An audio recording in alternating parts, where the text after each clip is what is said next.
ఇటు మా నాన్నమేమో second marriage చేసుకుంది. ఆమె పేరు మీద ఉన్న ఆస్తి రెండవ హస్బెండ్ మా నాన్నకి రానివ్వడు. అలాగా ఆస్తులన్నీ మా నాన్నకి రాకుండా ఎటుకటు బ్లాక్ అయిపోయాయి. అన్నీ ఉన్న తినడానికి గతి లేదు అంటారు కదా, ఇదే మరి. ఇవన్నీ మా చిన్నప్పటి నుంచి మా నాన్న మాకు చెప్తూ పెంచారు మమ్మల్ని. తినడానికి ఫుడ్ కూడా సరిగ్గా లేకపోయేసరికి 17 years ఏజ్ ఉన్నప్పుడే లారీలకు వెళ్ళేవాడు. కాకపోతే ఆ పని అన్ని డేస్ ఉండదు, వాళ్ళకి అవసరమైనప్పుడే పిలిపించుకుంటారు అంతే.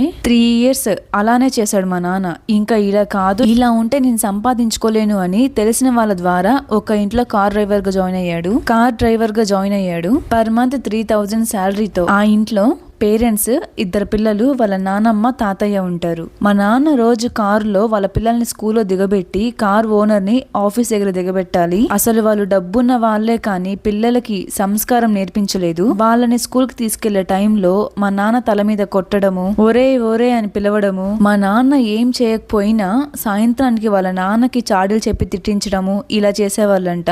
అప్పుడు మా నాన్న ఏజ్ 20 years, అప్పటికి పెళ్లి కూడా కాలేదు. మా నాన్న వాళ్ళ నానమ్మ పెళ్లి సంబంధాలు చూస్తుందంట. ఆ విషయం మాటల్లో వాళ్ళ ఓనర్ తో చెప్తే నవ్వుతూనే, నీకెందుకురా పెళ్లి చేసుకొని పిల్లల్ని ఎలా చూసుకుంటావు, నీలాగే రోడ్డు మీద పడేస్తావా అని అన్నాడంట. ఆయన నవ్వుతూనే అన్నా మా నాన్నకు మాత్రం చాలా బాధ అనిపించింది.